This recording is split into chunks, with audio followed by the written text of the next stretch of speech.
Hi, everybody.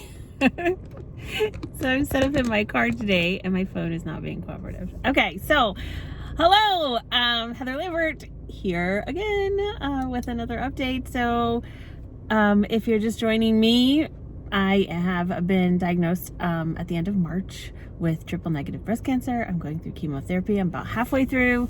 When I'm done, then I will have surgery and radiation, and I am taking you all on my journey with me to just show you what it looks like and show you how I'm getting through it, giving you tips and tools that you can use if you're going through it, if somebody you know is going through it, or if it's not cancer and some other challenge, the same things you can use to help you get through those challenges too. So today, especially today's video, last time I talked about all of the different symptoms that I've had so far, different side effects that I've had from chemotherapy and going through that. So today I want to talk to you about 5 things that I do on a regular basis to help me get through all of those side effects and the off days and the hard times and the long, it's a long journey. It's like a year of treatment. So 5 things I have for you today to help you get through. And it's to get through anything, whether it be cancer, chemotherapy, some other illness, challenge in your life, family, relationship, money, any challenge in your life. These 5 things can work for you too. It doesn't matter what it is. So these 5 things, I use them over and over and over again in my life, no matter what is happening, whatever I'm going through at the time. They always come up and they always help. And it just so happens that going through cancer and chemotherapy treatments, they really, really are obvious how helpful they are. Like, really obviously helpful. So let's get to it. Actually, before I start, make sure you've subscribed. So many of you have reached out. I love reading your comments and stories. Some of you are connecting, and I just love that. It's social media, right? There's so many pros and cons to everything in our life, and that's one of the good things, is being able to connect with good people and share stories and ideas and thoughts and not feel alone. I've gotten a lot of messages about thank you, we don't feel like we're alone, and or you've given us hope because we're gonna get ready to go through this too, or I'm going through this right along with you, and so I'm not alone. Like, it's important to not feel alone, and we're gonna talk about that. So thank you all for your comments. Love it. Subscribe, share it with a friend. Yeah, all the things. So I also have a Facebook page, which I do post other than video, just regular posts and pictures along the way. So there's a little bit more there. It's the same. It's called A More Magical Life on Facebook. So find that too, reach out, send a message, say hello, and we'll get to it. So again, if you didn't see the last video, you can go back. I'll try to link it at the end of this when I post. All of the different side effects I've had through chemotherapy. I've been very, very lucky that I haven't had anything really major. Most of what I've had has been pretty expected, and mostly I describe them as just really annoying. But they're just pretty common and normal side effects from all the different medications. So what am I on? I have been taking for the last 12 weeks Keytruda, which is an immunotherapy. I've been taking carboplatin and also Taxol. So I've got Keytruda and carboplatin were every 3 weeks, and then Taxol I got every week. And I've been doing that for the last 12 weeks. Tomorrow I start AC. I won't even try to give you the big names. I will say them wrong, but it's most commonly known in the general public as the Red Devil. I agree with Clea from the Home Edit. She's also going through chemotherapy and has said multiple times that the Red Devil needs a rebrand, and I agree with that. I have some friends that call it the Red Blessing because it's a blessing. It's getting rid of our cancer so we can live long, happy lives. So it's all good. Okay, so what are the 5 things that I do? Number one thing, whether it's chemotherapy, cancer, or any other problem in your life, hydrate. Yeah, how many of you, I know in our house, it's all the time. It's, oh, I have a headache, or I don't feel good. Oh, drink some water, drink some water. You've got a problem, drink some water. Water is magic. And not just water, but you have to hydrate. And that's why I didn't say drink water, because we can drink. People say, well, no, I'm hydrated. they'll have symptoms that are for dehydration, and they'll say, no, I drink plenty of water. I drink a gallon of water a day. Well, that might be the problem. You're drinking a gallon of water a day and you're dehydrated because that water has flushed all of the minerals and electrolytes from your system, and your body is dehydrated. Even though you've drank water, you can still be dehydrated. So it's important that you not just drink water, but that you hydrate, and you hydrate well. So I do this. We put salts and different things in our water, and I drink that on a regular basis. Like, I always have a cup. Like, I always have my cup of water, and it's water with pink Himalayan salt. It has Epsom salt, not any old Epsom. It's actually edible Epsom salt. Make sure you have the right kind. We have no salt, which is the potassium chloride, and some baking soda in there. And it's lemon water. I put a splash of lemon juice, and then I use a little Mio for flavor. I like strawberry watermelon. But that's kept me hydrated, and I think that has helped a lot of my symptoms and side effects from chemo. And it's helped us and my family many times if we're hot. We live in Florida. It's hot. You get sweaty and dehydrated really quick. Go to Disney, get headaches, feel fluish, feel sick. You're really dehydrated. And so the salt and all of those minerals and electrolytes really, really help you feel better. Yeah, so that's what I do. And I think a lot of problems, a lot of health problems, a lot of mental exhaustion, fatigue, all of those kinds of problems, hydration can help. So that's my number one, is make sure you are hydrated. And again, don't just drink water, but get hydrated. Okay, so number two, how do we get through challenges in life, including cancer and chemotherapy? I give myself permission to do less. And this has been a big one, and I know it's a struggle for a lot of people. Take a break, self-care, all of those buzzwords that we hear all over the place. But when I got diagnosed and I started chemotherapy, it became real. Like, I can't do more. So I had to sit, and I have to rest when I'm tired. And so giving myself permission to do that has been the biggest thing, because even though I can't do and I want to rest, I still feel guilty. I feel guilty that I'm not helping the family. I'm not doing all the things that I used to do. I used to be very busy. I was 100 miles an hour all the time and multitasking all the things. And have to just sit is very hard. So if you're one of those kind of people too, you know how hard that is to just sit and to feel guilty about not doing or not helping or, all the things. So I had to give myself permission to sit and rest when I need it. And when I don't need it, I can do all the things. I can go out and go shopping. I can mop the floor. I even helped mow the lawn one day. Shh, don't tell anybody. Probably shouldn't have, but I did. So I can do all the things most of the time, but there are those off days, especially right after infusion, where I have to rest and I am just too tired and I can't. And so I have to give myself permission to take that time and to use those days to rest and not feel guilty about it, because I know that after I get my rest and I feel better, then I'll be able to do. So that's number two.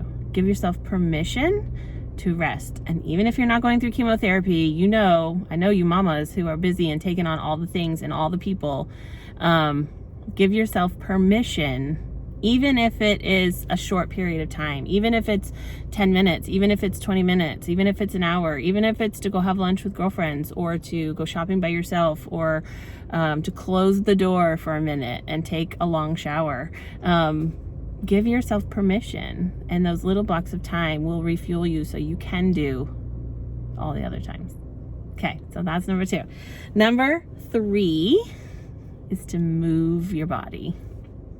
So it's really important during chemotherapy and cancer treatment to keep moving. It really is. You can get stuck on the couch really easily, and it's just not good for you.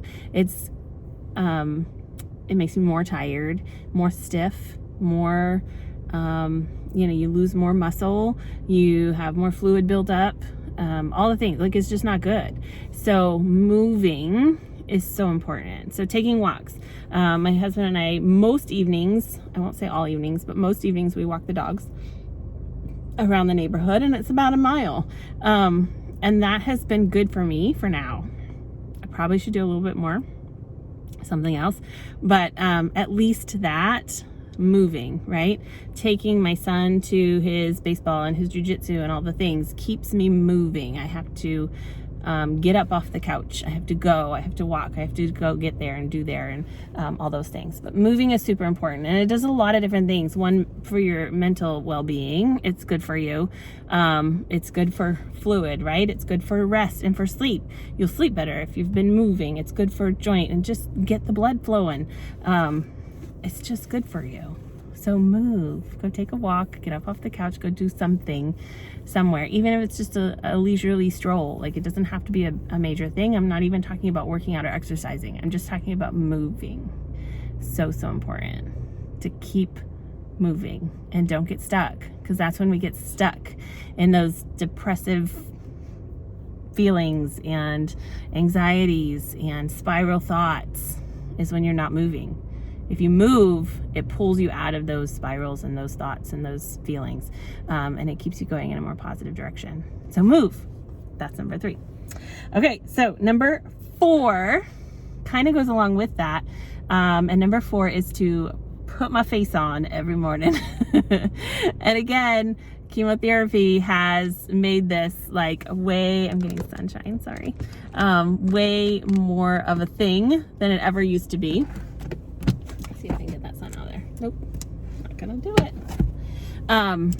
Because my skin is blotchy and I have all these little red things everywhere. Oh, it's awful. And my eyebrows are gone. I have little patches of brow right here, and they're very sparse and thin. I have no eyelashes. My face is poofy. It's awful. It's awful. It's hideous. I hate looking at myself in the morning.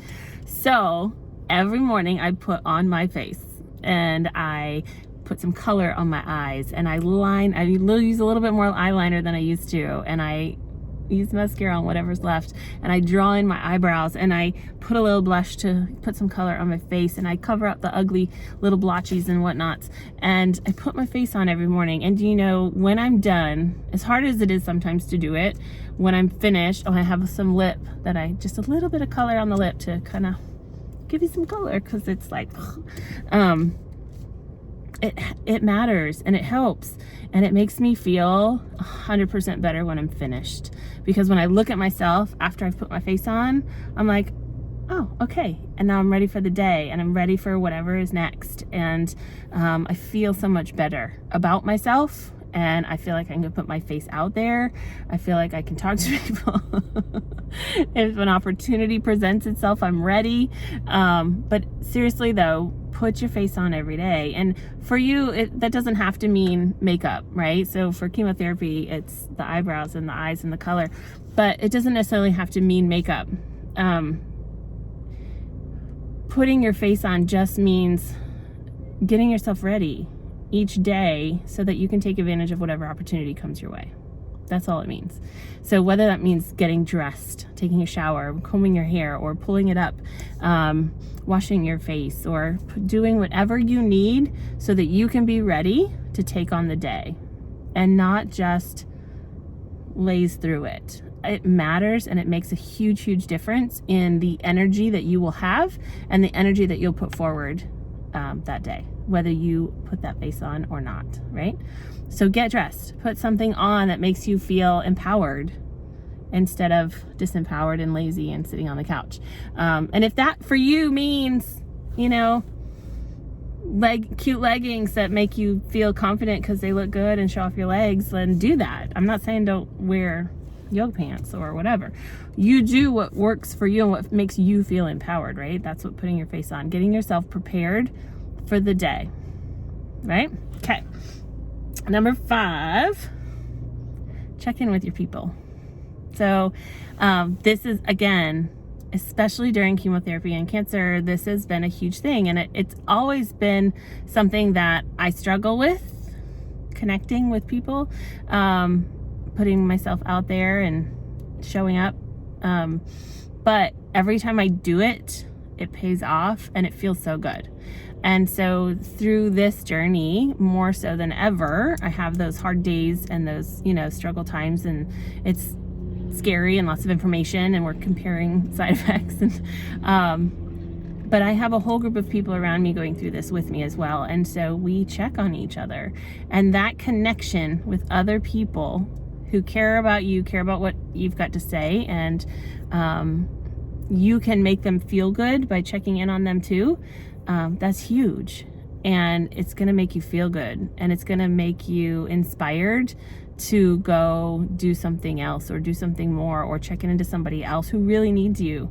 And by you reaching out to people on a more regular basis, they will reach out to you and they will check in with you. And on those days where you really, really need it, they're going to be there. And so human beings, we are built to connect with each other in one way or the other. And it doesn't have to be, like I said, a big meetup or a huge conversation or an hour of your time. It can be a quick text that says, hey, thinking of you, hope you're okay. Done. And that, I promise, will make you feel good. It will warm your heart. It will inspire you to move forward. And if you're struggling, that can be all it takes to kind of give you that nudge. And I promise that if you do that with your people, when you're having that bad day and you're struggling, they will be there checking on you. And so it's so important to check on your peeps, right? Make sure everybody's okay. And they may say, hey, I was just thinking about you, or hey, that reminds me, I'm so glad you messaged me, this thing has come up, and I think it would be really great. And so you never know what opportunity it might bring you as well. So again, whether it's chemotherapy and you're just supporting each other, or whether you have some other challenge, or you have your own business, or you are a mom, hello, check in on your mamas. Sometimes we ain't doing so good and we need each other. So check in on your peeps. Just send them all a text and say, hey, thinking of you. And they'll do the same. I promise. Somebody's got to start, and it will make you feel amazing. So that's number 5. And literally these 5 things are the things that I do when I'm not feeling well. These are the 5 things I lean on. I make sure I'm hydrated. I give myself permission to take a little rest. Did that this afternoon. Was feeling a little tired. Shut my eyes for a second. Put on my face every morning. Get ready for the day. I keep moving. Take a walk or go do a thing. And I check in on some people and say hi and have a conversation. And I always, always, always feel better when I do those 5 things. It helps me continue to move forward through whatever the hard thing is. Currently, the hard thing is chemotherapy, cancer treatment all year long. It might be something different for you. Maybe it is chemotherapy, maybe it is cancer, maybe it is some other illness, or maybe you're just struggling with something in your life and it's just hard, because life is hard. We get through hard stuff. But these 5 things can help you continue to move forward through it and live life, right? You've got to continue to keep moving forward and live. So find that thing that you're looking forward to. Mine is 2023, when treatment is over. And keep moving towards it, and do these things every single day, and hopefully they will make each day a little bit brighter. So that's it for me. I hope you guys are all having a great week. Think of me tomorrow. I'll be all hooked up to my port, and I'll be getting my new chemo. I'm hoping that it is gentle and ideal as well as I have so far. So that's it for me. Bye for now.